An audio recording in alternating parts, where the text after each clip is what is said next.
these. This thing right here. Look at it, 339. It's looking pretty high. All right, 80 degrees Fahrenheit, 79 degrees Fahrenheit. It's 211,006 miles on the odometer. It's April 7th of 2024, and there's beautiful Linda. Hi there. And I'm Cole, and welcome to the Please Subscribe show, which is on the Cole Spivey channel. We're headed to, all right, looks like the sign says arrive early, stay put, leave late, solar eclipse Monday, delays possible. So we've got people coming from all over the state, and also, well, all over the nation. Oh, it's today? I thought it was Tuesday. No, it's tomorrow. It's tomorrow. It's going to be the 8th. Yeah. Okay, so They're going to be coming from all over the nation just to see the solar eclipse. Even people from North Carolina have already met. They've come down here just to see the solar eclipse because it's going to be full solar eclipse as of tomorrow. And there's the solar eclipse class.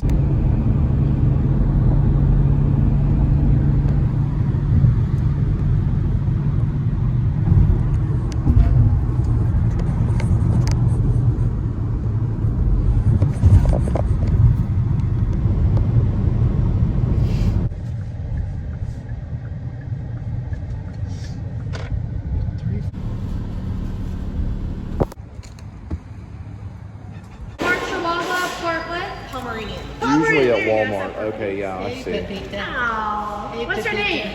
Pippa. Or Pepita. All right, so I was looking for Linda's glasses last night under the staircase where we're at, and man, I didn't see the staircase, and literally just kind of like ran, bam, right into. So I'm looking for maybe an ice pack. When I did it, it didn't feel that bad, but when I looked at it, there was like this line, like right here. Very strange. But it's just, it's not, I'm looking for an ice pack.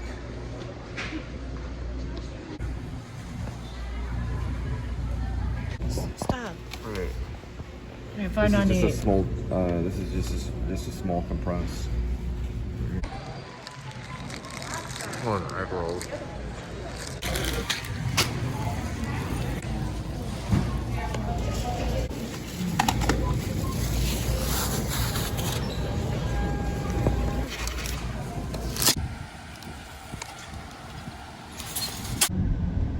It's okay. Look at that driver. I know, the driver. Is that the new Kia? Yeah, that's Gosh, the Kia it looks like sign. Ninja Doodles. N-I-N. It looks like Nine Inch Nail Band. Yeah, it does. It kind of has that feel. Ugh. Look at Crackle Barrel over there. Crackle Barrel's good. It's not bad. Yeah, they wouldn't hire me multiple times, so they don't have. It's okay. We still love their food. Remember, your mom bought us a meal from Crackle Barrel for Thanksgiving in the wrong city. Thanks, Mom. You know Oh yeah, she did. No, it was in Fort Worth. She bought the Cracker Barrel. Oh, there's no. It was the Meal. other one. Yeah. It's Mansfield or something like that. No, it was Fort Worth. Because your oven wasn't working in your apartment. That's when I first moved in. So 2.5 Advanced years ago. much since then. All the leaks, all the stuff just sealed off. Yeah, I know. Nearly good to go.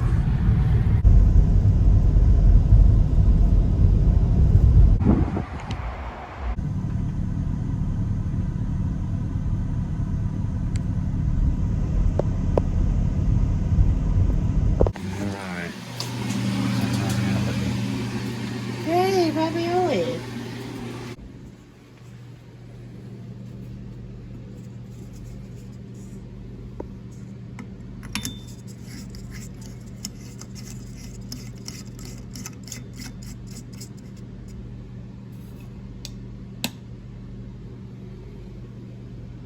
And motivated to keep that job. You're not gonna fuck it up, okay? Because you're my best friend. All right, 9 years now, bitch. All right, we're at 80 degrees Fahrenheit. It's 211,023 miles on the odometer. It is April 7th of 2024, and welcome to the Please Subscribe show. Your host and channel, Cole Spivey. Thanks for watching. All right, did a whole little Godfather reaction thing. Anyway, the movie was actually done in 1972, which is actually a year before I was born. I didn't know the movie was actually that old. Pretty old movie. And of course the sequels are great. It's a whole trilogy. But yeah, it's on YouTube for free. That's usually, I'm talking about movies that they post on YouTube for free. There's just some movies that just, they have the magic ingredients, you know? It's about making the right ingredients. Hopefully in about a year from now, maybe around this time next year, we might be doing a indie, whether it be a feature or maybe a short, and then turned into a feature. Right now the name is A Cat Named Crook, and I have all the characters displayed. I'm just trying to get like a tight little plot structure that will lead one scene to the next scene and the next scene in an entertaining and kind of addictive way, you know? An entertaining and fluid way where it'll flow, and I like plot stuff too. So I'll look at different movies with interesting plots. Like one of the characters is a movie buff, which is Hopper Head. He's one of the, like, it's about a thief, and it's also about he kind of, you don't really know if he knows he's a thief. What it is he refurbishes smartphones. This is like when smartphones probably were still pretty young, and they were a little easier to break into and things like that. So people could get those phones and they could take them elsewhere to an underground like area and probably get a better price on them if they were dealing with a professional that would buy it from them. And this would be phones that would, you know, be lost or stolen or whatever. So in a way, he's just getting lost and stolen merchandise, refurbishing it to a certain degree and re-entering it into the market. But also he does like research on the phones and stuff. The phone is a very interesting thing. Like nowadays, like if you lose your phone and you go to the police department, they're not going to like look for your phone. But a lot of them, you can find them on like Google, Find My Device, and Apple has one, Find My Phone kind of thing, you know? In this story, the main character, or one of the main characters, is a character named Bird. He's a vlogger. So Bird puts a receiver on inside his phone behind the guard on the phone, which would be like an otter. You know what an otter is on a phone? And he has a transponder, so he can follow it because there's important footage on his phone. You don't really know what the footage is. It's kind of the briefcase in Pulp Fiction. But he really keeps up with his phone because he's a vlogger. But he has some important footage. And this guy, Hopperhead, may be in charge of taking important phones and getting information off of them. This could possibly be a feature. It's neo-noir. A lady that's kind of she's basically one that suffers from epilepsy and speaks in tongues. And she can't really work at a place because she goes off the handle and they end up getting rid of her. So he finds this out and decides to employ her and teaches her the techniques of getting into these phones, almost like a little mini manufacturing line kind of thing. And she's actually quite good at getting into the phones. That's her role in it, and then she ends up meeting Bird. And then there's another character in it called Rob the Runner, and he works for Hopperhead and gets the phones. So it's got like this little crime thriller, neo-noir kind of thing. I take a lot of my ideas from just life and listening to people and things. But some movies that Hopperhead talks about, he talks about Blue Velvet. And the Bird likes No Country for Old Men, but he calls it to Hopperhead No Country for Old Men. To him, kind of throw him off a little bit. So they're like both kind of like movie buffs too. And it makes sense that Bird's a movie buff because he's a vlogger. He's a YouTuber kind of thing, sensational kind of thing. So there was another movie that I wanted to write. I even wanted to like propose it to Robert De Niro, called Vlogger versus Vlogger, with like a Jordan the Lion travel vlogger versus his hitman vlogger thing. I still like that idea, but I think it's an advanced idea. And when you start writing those ideas, there's a budget that starts going ka-ching, ka-ching, ka-ching. So I wanted to write something that was more economical in budget. And that's where A Cat Named Crook came. Now, where does the cat come in? There is a cat that's kind of the MacGuffin of the film. And that cat is named Crook. And it's Hopperhead's cat. So he has a cat and stuff like that. I think there might be a scene with the cat scratching or something. You know, it's kind of like these original screenplays. Originally, they're kind of like digging up the story, literally. Like you're digging up the story. You find this is what this is for, and then you find it, and it's like a surprise. And if it's a surprise to you, then it's a surprise to the audience.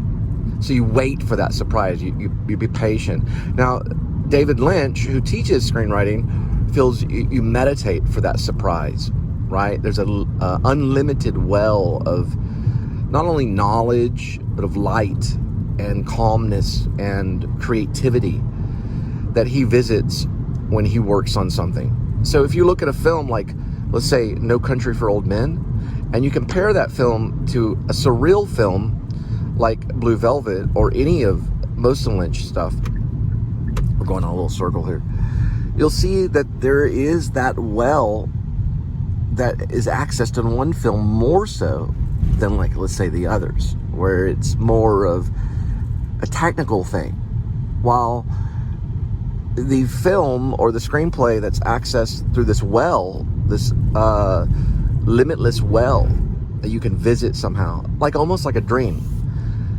Butterflies are going to be here until April 14th, and then the dinosaurs are already here. When you access this thing, it's a different type of story. So we might try this stuff. I don't know if we'll go to a park. You know, sometimes you start with just maybe 20 seconds of meditation. Then that moves to maybe a minute. And, you know, a lot of writers have done it. It's not just Lynch. Transcendentalists go all the way back to Henry David Thoreau. Some call him Henry David Thoreau. And he was a transcendentalist. So you're listening to what's out there, and some call it otherworldly, some just call it nature, you know. There's a lot of different names for it. Some call it a dream. And you access it, and then it tells you the story, is what I'm guessing. Now, I haven't taken David Lynch's Marahashi, whatever class. I peeked into it. A lot of people have. And it looks like there's a lot of talk about the condition that you're in before you begin to write. The condition that you're in affects how it's thrown out there and how it forms. So this may be an experimental thing compared to a lot of my other stuff, which are more crafted from other films, which is more of a Quentin Tarantino approach, I think, you know? I would think so. Anyway, all right, Grease is coming. Grease will be here June. We're about to get Mary Poppins Jr. All right, next one is 5/12/6 2.2. Eclipse coming tomorrow, probably around noon. So we gotta get prepared for the eclipse.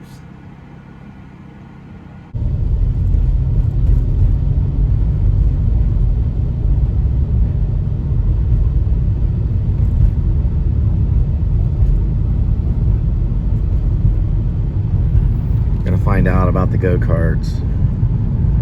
Now we gotta see the skyline of Fort Worth, past the animal hospital.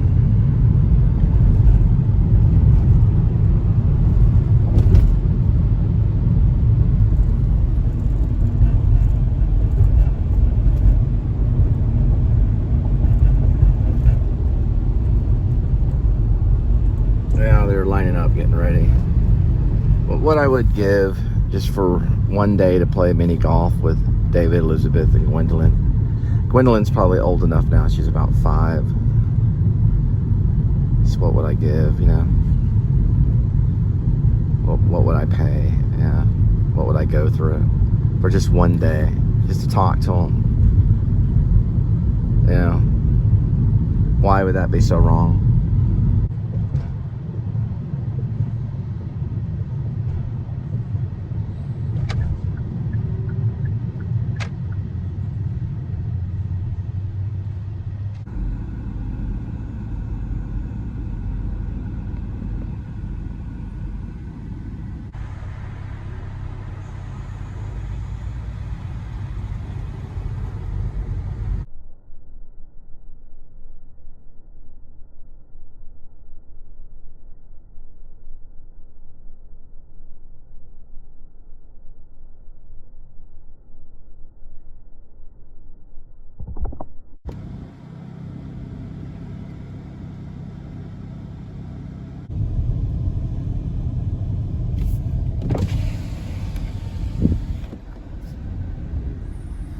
be my trees.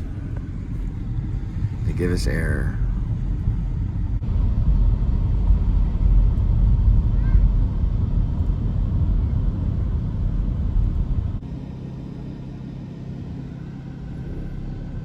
The street's called Gould.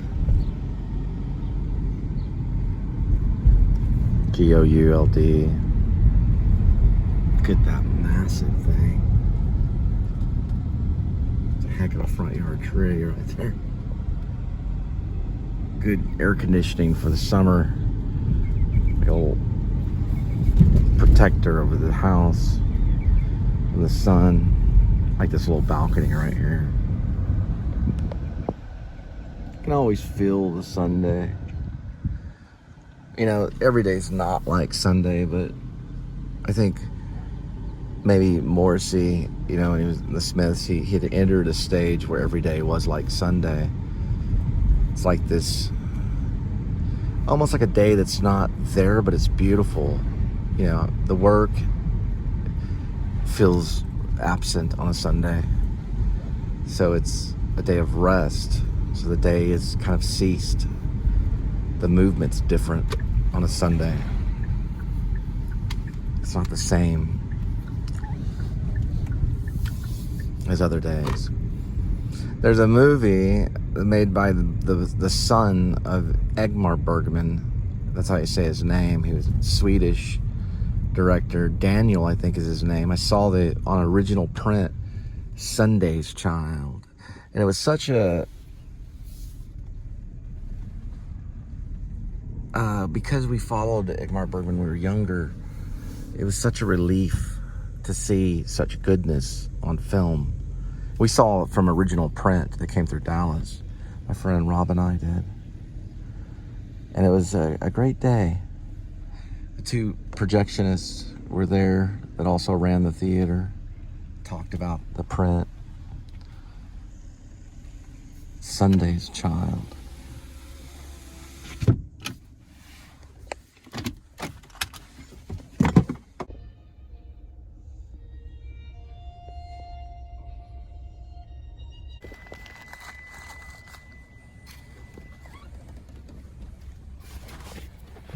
Sunday pizza.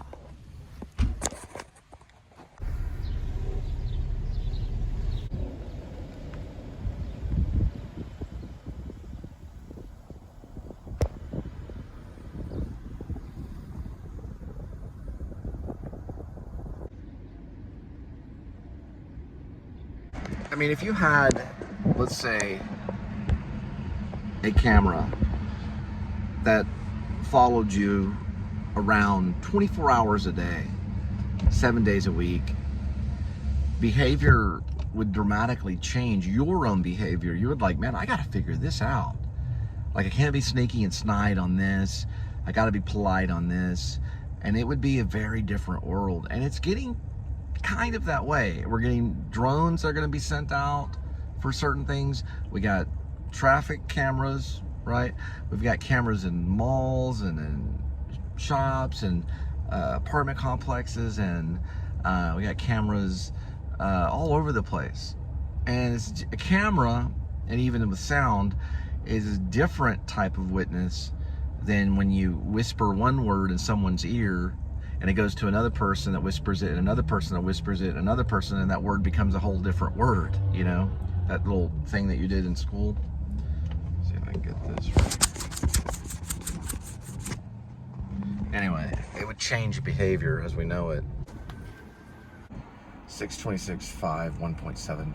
All the way from Tennessee.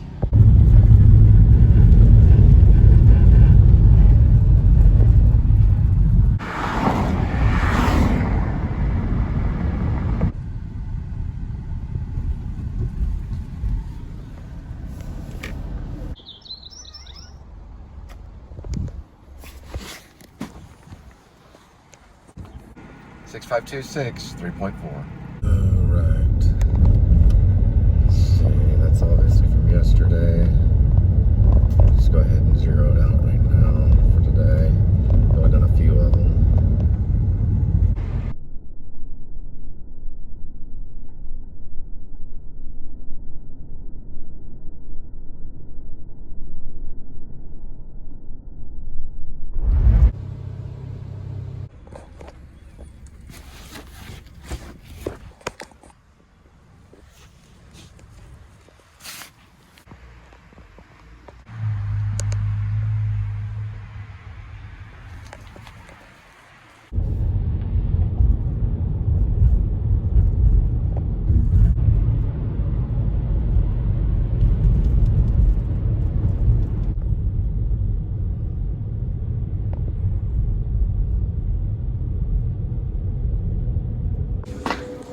All right, next one, 843 4 1.4.